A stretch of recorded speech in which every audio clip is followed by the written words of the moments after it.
सुश्रुत ने कफ के स्थानों का वर्णन किया है, तो उन्होंने कहा गया तत्र आमाशय, कि वो कफ आमाशय में रहता है। लेकिन आमाशय में कहाँ रहता है? उन्होंने बताया कि पित्ताशयस्य उपरिष्ठ्यात्, माने पित्त आशय के उपरिष्ठ्यात् माने ऊपर रहता है। तो पित्त कहाँ रहता है? पक्वाशय आमाशय के मध्य माना है पित्त को। तो पक्वाशय आमाशय के मध्य जो पित्त है, तो इसके ऊपर कौन रहता है? कफ रहता है, लेकिन वो आमाशय में ही रहता है, लेकिन पक्वाशय आमाशय के मध्य के ऊपर रहता है। अर्थात आमाशय में ही रहता है, लेकिन पक्वाशय आमाशय में मेनली रूप से पक्वाशय आमाशय के मध्य पित्त का स्थान बताया है, लेकिन आमाशय के ऊपर भाग में कफ का स्थान बताया है। तो उन्होंने कहा तत्र आमाशय पित्ताशयस्य उपरिष्ठ्यात्, माने पित्त के आशय के ऊपर रहता है। उपरिष्ठ्यात् माने ऊपर रहता है। तत्प्रत्यनीकत्वात्, तत्प्रत्यनीकत्वात् मतलब चूंकि ये कफ के और पित्त दोनों एक दूसरे से कुछ गुणों में जो है विरोधी हैं, कुछ गुणों में विरोधी हैं। तत्प्रत्यनीकत्वात्, चूंकि पित्त जो है कफ का विरोधी है, तत् वहां वो विरोधी है, तो इस वजह से क्या करता है? पक्वाशय आमाशय के मध्य नहीं रहने देता है। उसको क्या करेगा? ऊर्ध्वगतित्वात् तेजस, माने तेज गुणों के कारण कफ को ऊपर की ओर गतिमान कर देता है। तो जो ऊपर की ओर गतिमान करने का मतलब वो कहां फिर चला जाएगा? आमाशय के ऊर्ध्व भाग में चला जाएगा। स चंद्र इव आदित्यस्य, जिस तरह चंद्रमा आदित्य माने आदित्य माने सूर्य के ऊपर रहता है। इव माने चारों ओर रहता है, इसको माने इव चारों ओर, आदित्य के चारों ओर ऊपर चंद्रमा रहता है। उसी तरह पित्त के ऊपर माने पक्वाशय आमाशय मध्य के ऊपर, आमाशय में ही आमाशय के ऊपरी भाग में कफ रहता है। ऐसा इस वजह से है कि वो जो है पित्त प्रत्यनीकत्वात् है, किसका? कफ के गुणों का। इस वजह से पित्त का जो तेजस गुण है वो उसको ऊपर ढकेल देता है। ऊर्ध्वगतित्वात् यानी उसको ऊपर ढकेल देता है। स चतुर्विधस्य आहारस्य आधार है, वह आमाशय चतुर्विधस्य माने चार प्रकार के आहारस्य, चार प्रकार के आहारों का, जब अश्य लग जाते हैं उसका मतलब का होता है। चतुर्विधस्य माने चार प्रकार का, आहारस्य माने आहार का, स माने वो स यहाँ आया है आमाशय के लिए, वह आमाशय आहार के चार प्रकारों का आधार है। आधार है माने आधार है। स च तत्रो उदक गुणे आहार है। स माने वहां, च माने और, तत्र माने वहां। स माने वह, च माने और, तत्र माने वहां। स च तत्रो उदक गुणे माने वहां पे आमाशय में कफ के जलीय गुण के कारण, कफ के जलीय गुण के कारण आहार जो है, आहार प्रक्लिन्नो माने गीला, जब कोई चीज गीला हो जाती है तो इसको प्रक्लिन्न बोलते हैं। प्रक्लिन्न माने गीला करता है। भिन्न संघात, संघात माने उस पर अटैक करना, संघात भिन्न संघात करके अटैक करके भिन्न कर देना, माने छिन्न भिन्न जैसे करते हैं ना, उसको महीन कर देना।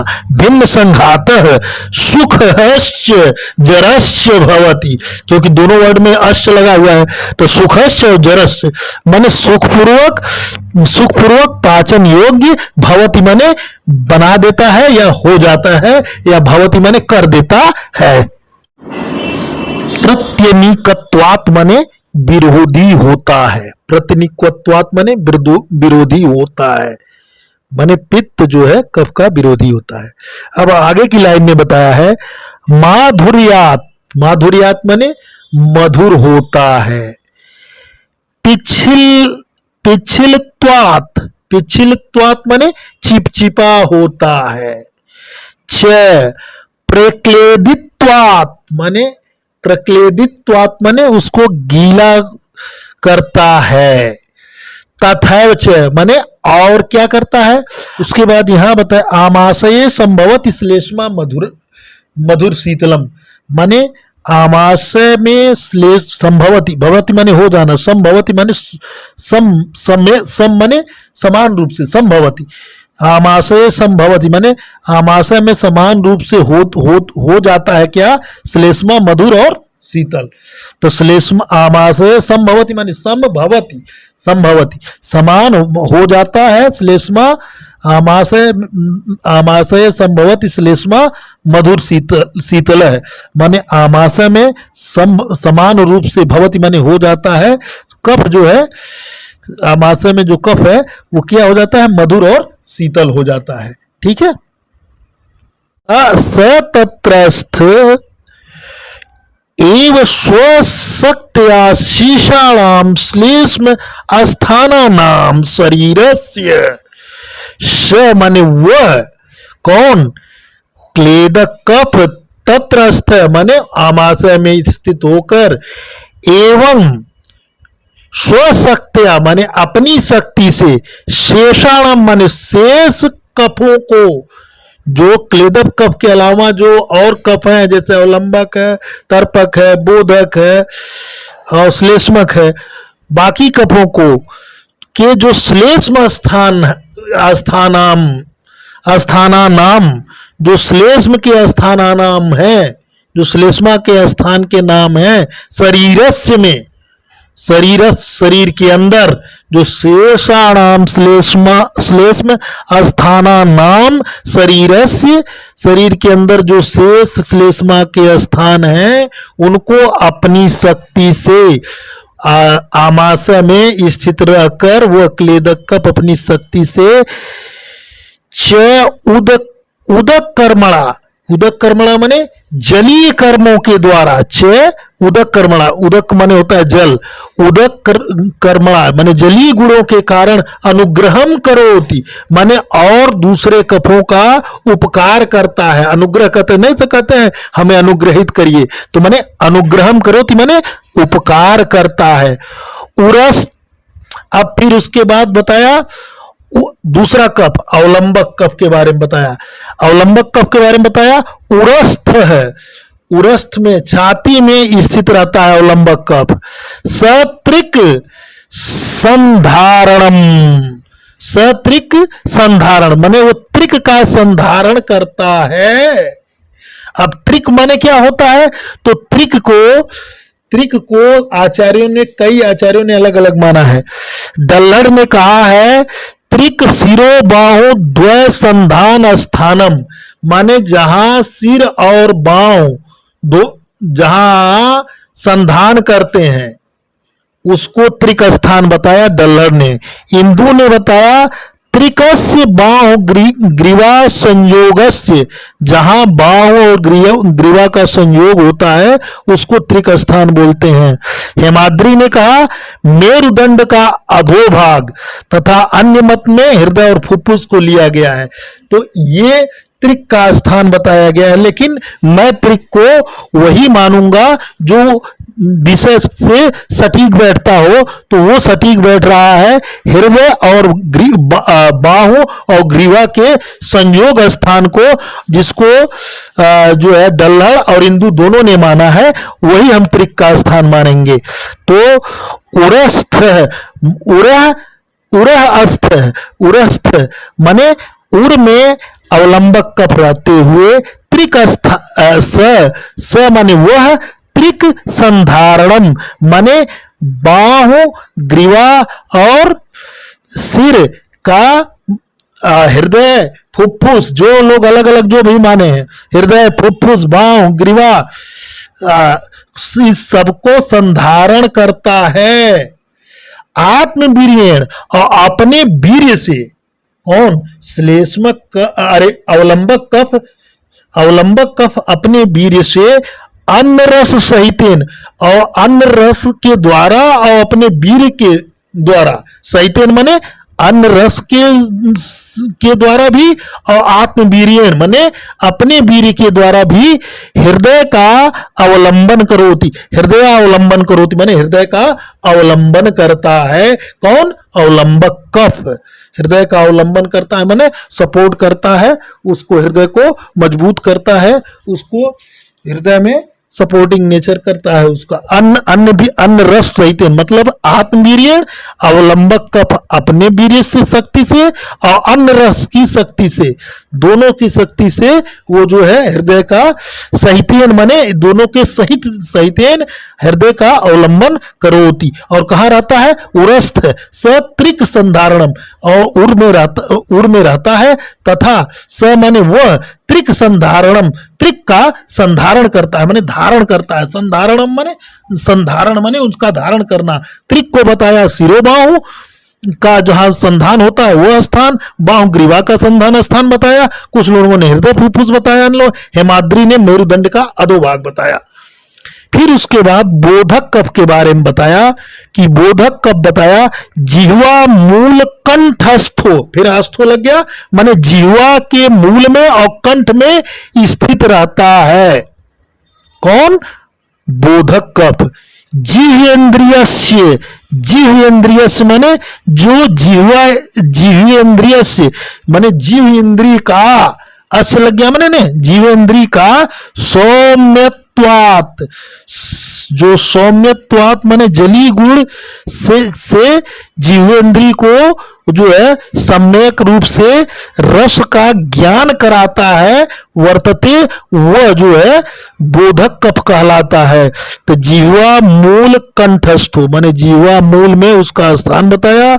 जिह्वेन्द्रियस्य, जिह्वेन्द्रियस माने जीवा इंद्री को सौम्यात माने जलीय गुणों से, सम्यक माने सम्यक प्रकार से रस का ज्ञाने, वर्तते माने रस का ज्ञान कराता है, और उसको वर्तते माने उस चीज को वर्त माने कराता है, उसको पूरा करता है। वर्तते माने वो काम को पूरा करता है।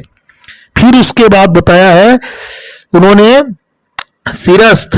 अब यहां बताया तर्पक कफ के बारे में। सिरस्थ माने सिर में स्थित रहता है। स्नेह, स्नेह माने स्नेहन करता है। संतर्पण माने स्नेह से संतर्पित करता है किसको? सिर को। सिर में स्थिर रह के उसको किसको करेगा? स्नेहन करेगा। सिरस्थ स्थिर रह के स्नेह संतर्पण। अधिकृत्वाद, अधिकृत्वाद माने वहां अधिकृत्वाद, अधिकृतवाद माने अधिकृत है, अपॉइंटेड है। इंद्रियाणाम, इंद्रियाणाम माने इंद्रियों को आत्मवीर्येण अनुग्रहम करोति, इंद्रियों को अपनी शक्ति से उपकार करने के लिए अपॉइंटमेंट है। कौन? सिरस्थ स्नेह संतर्पण करने के लिए माने सिर में स्थित होकर स्नेह, सिर में स्थित होकर ये कफ जो तर्पक कफ है वह स्नेह युक्त होकर संतर्पण करता है। संतर्पण करने के लिए अधिकृत है। किसका संतर्पण करेगा? अपनी वीर्य से अधिकृतवात अपॉइंटेड है, इंद्रियों को भी करेगा। आत्मवीर्य इंद्रियों को, सिर को, इंद्रियों को और सिर को स्नेहों से संतर्पित करेगा। मतलब जो ये तर्पक कफ है ये सिर और इंद्रियों को अपॉइंटमेंट है इसका कि सिर और इंद्रियों को अपनी शक्ति से माने आत्मवीर्य से अनुग्रह करोति माने उपकार करने के लिए ये अपॉइंटेड है, अधिकृतवात है, वहां पे अधिकृतवात है, स्नेह संतर्पण है। सिरस्थ है, स्नेह संतर्पण है माने सिरस्थ में सिर में आश्रित होके स्नेह के गुणों के कारण स्नेह संतर्पणात् माने अपने जो स्नेह गुण के कारण जो है संतर्पण करने के लिए पॉइंटेड है। इंद्रियों का आत्मवीर्यण अपने वीर्य की शक्ति से अनुग्रह माने उपकार करने के लिए करोति माने करता है। फिर उसके बाद आया, फिर अब लास्ट में बताया श्लेष्मक का कफ का संधिस्थ, संधिस्थ माने संधि में स्थित, संधिस्थ अस्थ अस्तु, अस्तु अस्तु, वह जब अस्तु लगे माने वह कहाँ रहता है, संधि में रहता है। संधि संधि संधिस्थ अस्तु श्लेष्मा, यह श्लेष्मा संधियों में रहता है। सर्व संधि संश्लेषात, सर्व संधि में संश्लेषात, सभी संधियों में संश्लेषात माने संश्लेषण का काम करना है, लुब्रिकेशन का काम करना है। सर्व संधि अनुग्रहम करोति, और सभी संधियों पर अनुग्रहम माने उपकार करता है। सर्व संधियों में सभी संधियों में उपकार करता है, मतलब जो सिनोवियल फ्लूइड है वो संधियों में रहता है और उसको जो है वो सभी जगह उसको वो करता है। अब तर्पक में इसको आप CSF मान सकते हो, सेरिब्रो स्पाइनल फ्लूइड, जो कि सभी वहां पर रहकर इंद्रियों का और जो है सिर का तर्पण पोषण जो है इंद्रियों को और वो करता है। इसको आप सिनोवियल फ्लूइड मान सकते हो। सिनोवियल फ्लूइड जो है जो संधियों में है। और जिह्वा में आप जो है जिह्वा के मूल और कंठ स्थान में बोधक कफ रहता है, जो कि वो जो है वो रस का ज्ञान कराता है, सम्यक रस का ज्ञान कराता है, सौम्यात करता है, मतलब जीवा को जो है वो जली गुण से जीवा ड्राइनेस नहीं रहती है वहां पर जीवेंद्री में, तो ये काम करता है। और लंबक का पूर्व में रहता है और ये जो है उसको जो है उर को हृदय अवलंबन करता है। आत्मवीर्यण ये तो मैंने बता ही दिया, ठीक है। सर्व संधि संश्लेषा, सर्व संधि संश्लेषात का मतलब ये है कि सभी संधियों में संश्लेषण, सिनोवियल फ्लूइड का भी जो है फॉर्मेशन और लुब्रिकेशन और जो है सर्व संधि संश्लेषण और सभी संधियों को जोड़कर रखना भी है, मतलब सर्व संधि को जोड़ना भी है और वहां सर्व संधियों को संश्लेषात में जो सिनोवियल फ्लूइड का फॉर्मेशन हो रहा है वो भी कराना है, तो सभी संधियों को सहारा भी देना है। तो ये जो है इसमें जो है ये श्लेष्मक कफ के बारे में बताया। उस सुश्रुत में ये भी बताया है, सुश्रुत सूत्र 15/6 में कि संधि संश्लेषण स्नेहन रोपण पूरण बल ऐस्थैर्य कृत च श्लेष्मा पंचधा प्रभिक्त उदक कर्मणा अनुग्रहम करोति, अर्थात संधि संश्लेषण करता, उसके बाद स्नेहन करने वाला, रोपण करने वाला, पूरण करने वाला और बल स्थिरता देने वाला कृत माने कर्म च श्लेष्मा पंचधा, ये श्लेष्मा के 5 जो है प्रभिक्त, ये श्लेष्मा जो 5 भागों में बट गया है उनके कर्म हैं। कृत च श्लेष्मा पंचधा प्रभिक्त। उसके बाद फिर आगे की लाइन में बोला उदक कर्मणा अनुग्रहम करोति, और जल के कर्म की तरह माने जलीय गुणों के कारण उन पर अनुग्रहम करोति, शरीर का उपकार करता है, अनुग्रह करता है। चरक ने क्लेदक कफ के बारे में बताया है ग्रहणी अध्याय में, अन्नम आदान कर्मा तु प्राण क्रोष्टम प्रकर्षयति तद द्रवैः भिन्न संघातम स्नेहन मृदुताम गतम। मतलब अन्नम आदान कर्मा तू प्राण है, माने अन्न का आदान जो होता है कर्म, आदान कर्म माने आदान कर्म, तू प्राण है कोष्ठे प्रकर्षयति, प्राण वायु के द्वारा अन्न का आदान होता है और कोष्ठ में प्रकर्षयति माने वो कोष्ठ में ले जाया जाता है। प्राण वायु क्या करती है, अन्न का आदान करती है और कोष्ठ में प्रकर्षित करती है, उसको जो है कोष्ठ में ले जाती है। और वहां ले तद माने वहां द्रव अपने जलियान से क्लेदक कफ अपने जलियान से भिन्न माने एकदम महीन, संघात माने उस पर बार बार क्लेदक कफ अपनी क्रिया करके उसको महीन कर देगा। स्नेहन मृदुताम गतम माने स्नेह युक्त मृदु बना देता है, गतम मने कर देता है, गतम मने गतम मने उस तरह का कर देता है, गत जैसे कहते हैं इनकी गति ये होगी, तो उस स्नेहम मृदताम गतम, तो वो स्नेह और मृदु उसकी गति को कर देता है, उसकी गति जो पहले काठिन्य रहती है वो स्नेह और मृदु गति में कन्वर्ट हो जाती है।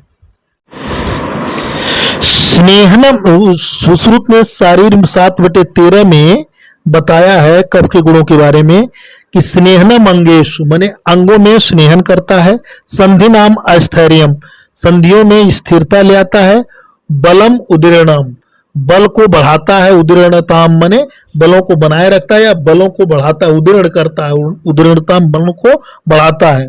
अब फिर उन्होंने कहा है स्व माने अपने सिरा से चरण, सिरा से चरण माने अपने मतलब जो है सिरा वेन, जब अपने वेन में वो चरण करता है, स्व सिरा से चरण जब अपने वो सिराओं में चरता हुआ, अपने सिराओं में चरता हुआ,